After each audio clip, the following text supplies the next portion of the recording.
जय हिंद दोस्तों, मेरा नाम अंकित सिन्हा है और फैसेट्स ऑफ यूपीएससी में आपका स्वागत है।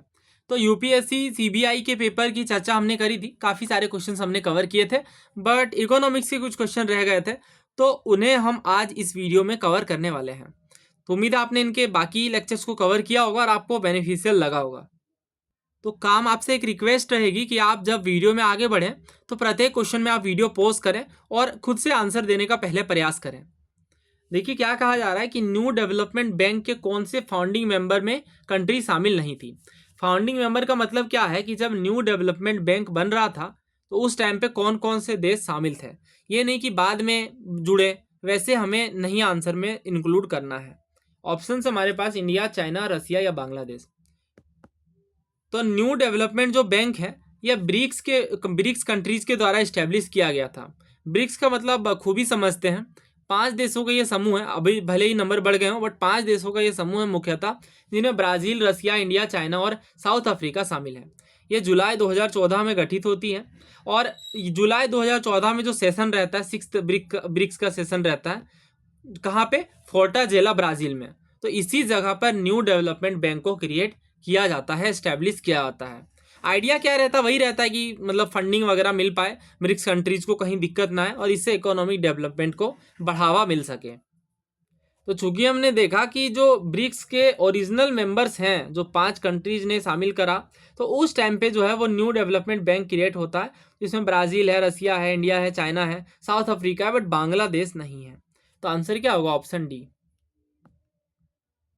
अब देखो ये क्वेश्चन यूपीएससी सीडीएस में पूछा गया है। आपसे ये पूछ रहे हैं कि BRICS leader sign the agreement to establish a new development bank at the summit held in, यानी कहाँ पे सबमिट हुई, जिस टाइम पे न्यू डेवलपमेंट बैंक को इस्टेब्लिश किया गया। तो ये रहेगा आपका फोर्टाजेला, ब्राज़ील में। ठीक है, ये आप देख सकते हो, यहाँ पे हमने ये बात मेंशन करी है। फोर्टाजेला ब्राज़ील में जो है वो सेशन हो रहा रहता है, जिस टाइम पे ब्रिक्स के द्वारा न्यू डेवलपमेंट बैंक को इस्टेब्लिश किया जाता है।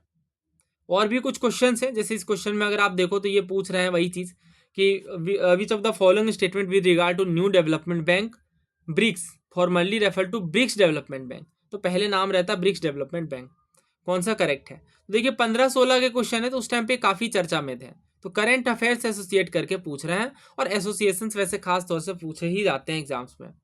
हेडक्वार्टर क्या मॉस्को, रसिया में है। दूसरा कह रहे हैं कि केवी कामत फर्स्ट प्रेसिडेंट थे इस बैंक के। देखिए बात कुछ ऐसी है ना कि हेडक्वार्टर जो है चाइना के संघाई में है, ठीक है, ना कि रसिया में। तो ये तो गलत है। दूसरा सही है और ये करंट अफेयर के टाइम पे सही है, क्योंकि 2021 में अगर आप देखो तो बहुत सारे कंट्रीज और भी जुड़े हैं, बांग्लादेश, उरुग्वे, यूएई, और फर्स्ट प्रेसिडेंट जो है वो केवी कामत ही थे। ये मेंबर कंट्रीज हैं, Brazil, Russia, India, China, South Africa, Bangladesh, UAE, Egypt और उरुग्वे। ठीक है, ब्रिक्स कंट्रीज हैं। तो आपसे क्या पूछा गया ब्रिक्स डेवलपमेंट बैंक के बारे में? तो पहला जो गलत है, दूसरा बिल्कुल सही आंसर हो जाएगा, ऑप्शन बी, 2 ओनली। नाउ आगे बढ़ते हैं। देखिए ये कहा जा रहा है, which of the following international organisation consider its core responsibility as providing financial help to member countries, यानी कौन सा जो अंतर्राष्ट्रीय संगठन है ये जो प्रॉब्लम फेस कर रही है जो कंट्रीज, खासतौर से फाइनेंशियल प्रॉब्लम्स और बैलेंस ऑफ पेमेंट सीट को मेंटेन करने में प्रॉब्लम आ रही है, तो उन चीज़ों के लिए हेल्प करेंगे। आईएफसी, आईडीए, आईएमएफ या आईबीआरडी। आई होप आप बहुत इजीली से सॉल्व कर लोगे, आई नो दिस। देखिए इसका आंसर क्या है? Answer obviously international monetary fund है, आईएमएफ। आईएमएफ के ऊपर 20 से ज़्यादा क्वेश्चंस आए हैं, बट अभी इस वीडियो का पर्पस डाइल्यूट हो जाएगा। आप कमेंट में लिख देना ताकि मुझे ध्यान आ जाए। बहुत ही जल्दी जो है वो जितने भी एसोसिएशंस के ऊपर क्वेश्चन है जिनमें ब्रिक्स वगैरह शामिल है, उनके प्रीवियस ईयर क्वेश्चन को कवर हम करेंगे। और मुझे लगता है एटलीस्ट 50 क्वेश्चन तो हैं ही, तो सेपरेट वीडियो में ही डिस्कस करना फायदेमंद रहेगा। गोल्ड ट्रांच, हालांकि ये क्वेश्चन कर लेते हैं ये वाला। गोल्ड ट्रांच क्या रेफर करता है किसे? तो देखिए आईएमएफ जो है ना, वो जब उधारी देते हैं, क्रेडिट सिस्टम का यूज करते हैं अपनी मेंबर कंट्रीज के लिए, तो वो गोल्ड ट्रांच कहलाता है। ठीक है, तो आंसर इसका ऑप्शन डी है। आगे करते हैं कुछ क्वेश्चन, बहुत ज़्यादा क्वेश्चन नहीं है इकोनॉमिक्स में, बट जितने भी है इस शॉर्ट वीडियो में हम कवर कर लेंगे। नेशनल स्टॉक एक्सचेंज के बारे में पूछा गया है। तो स्टॉक एक्सचेंज के ऊपर पहले भी क्वेश्चन पूछे गए हैं, और इवन इंश्योरेंस और बाकी जो इससे एसोसिएटेड टॉपिक्स हैं उनसे भी क्वेश्चन काफ़ी सारे देखने को मिलते हैं। पहला कह रहे हैं ये 1990 में सेटअप होती है। दूसरा कह रहे हैं कि इसे स्टॉक एक्सचेंज के रूप में रिकग्निशन मिलती है सेबी के द्वारा 1993 में, और ये अपने काम को शुरू करते हैं 1994 से। तो ये फैक्चुअल है, 1990 में नहीं बल्कि 1992 में जो है वो नेशनल स्टॉक एक्सचेंज स्टैब्लिश होता है। पहला गलत है, दूसरा बिल्कुल सही है। तो स्टॉक एक्सचेंज में अगर आप देखो तो सेंसेक्स वर्ड भी रहता है।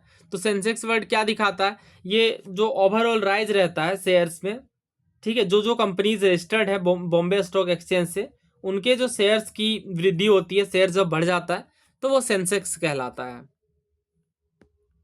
तो इसे हम डिस्कस करेंगे डिटेल वे में। देखिए आगे क्या कह रहे हैं, आगे ये कह रहे हैं कि स्टॉक एक्सचेंज से ही संबंधित ये भी क्वेश्चन है और इसमें आपसे पूछा जा रहा है कि जो ट्रांजेक्शन्स होते हैं स्टॉक एक्सचेंज में, इसमें टैक्सेस किस तरीके से लगते हैं।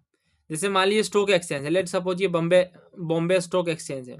अब यहाँ पे ट्रांजेक्शन हुआ, ठीक है, तो ये जो ट्रांजेक्शन हुआ इसमें टैक्सेस किस रूप में लगाए जाएंगे, तो ये यूनियन लगाएगी और स्टेट कलेक्ट करेगी। नहीं, स्टेट क्यों कलेक्ट करेगी, तो सेंट्रल गवर्नमेंट ही लगाती है टैक्सेस को और कलेक्ट भी सेंट्रल गवर्नमेंट करती है। टैक्सेस लगते हैं, ऑब्वियसली लगते हैं, ध्यान रखिएगा ये। नाउ नेक्स्ट क्वेश्चन की ओर बढ़ते हैं। The headquarters of the Bay of Bengal initiative for multi sectoral technical and economic cooperation, basically ये बिम्स्टेक की बात कर रहे हैं। बिम्स्टेक क्या है, तो बिम्स्टेक के हेडक्वार्टर के बारे में पूछा गया। पहले बिम्स्टेक के बारे में समझते हैं।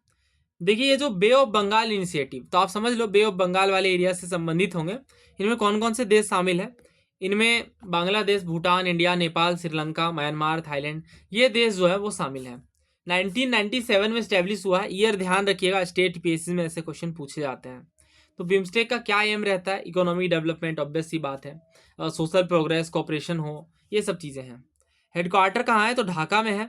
और इसके बाद आप महत्व देखो तो बहुत सारे महत्व हैं, ऑब्वियस सी बात है। साउथ एशियाज़ की जो कंट्रीज़ हैं इन्हें फाइनेंशियल सपोर्ट की ज़रूरत रहती है, जो कि डेफिनेटली बिम्स्टेक के माध्यम से फुलफिल होती रहती हैं। तो ये क्वेश्चन रिसेंटली यूपीएससी के सीएपीएफ में पूछा गया था।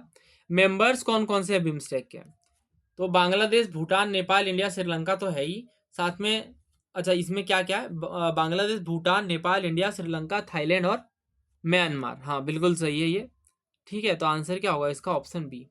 ये गलत क्यों है, क्योंकि मालदीव नहीं है ना, बाकी हैं। 7 कंट्रीज हैं बेसिकली बिम्स्टेक में, भूटान, बांग्लादेश, म्यांमार, थाईलैंड, नेपाल और श्रीलंका, और भारत तो ऑब्वियसली है।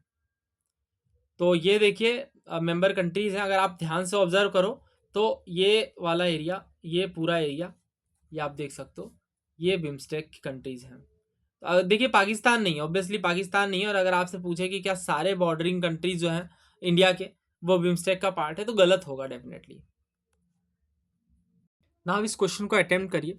दोस्तों इस पेपर में जो इकोनॉमिक्स के क्वेश्चन हैं वो ज़्यादातर फैक्चुअल हैं और एसोसिएशन बेस्ड हैं, बहुत कुछ कंसेप्चुअल क्वेश्चन इसमें नहीं है। बट अब जो इकोनॉमिक्स की सीरीज आएगी उसमें मैं आपको जो कंसेप्चुअल चीज़ें हैं जैसे मॉनेटरी पॉलिसी और ये सब चीज़ें, इनसे एसोसिएटेड कंसेप्ट, इनको प्रीवियस ईयर क्वेश्चन के माध्यम से पूरा कंसेप्ट समझाऊंगा, ठीक है। तो फिलहाल इस क्वेश्चन को अटेम्प्ट करिए। देखिए क्या कह रहे हैं बिम्स्टेक के बारे में। ये इंटरनेशनल ऑर्गेनाइजेशन है जिनमें ग्रुप ऑफ कंट्री शामिल है साउथ एशिया और साउथ ईस्ट एशिया की। दूसरा कह रहे हैं जो भी कंट्रीज इंडिया से बॉर्डर शेयर करती हैं वो इसके मेंबर्स हैं, यानी बिम्स्टेक में शामिल हैं।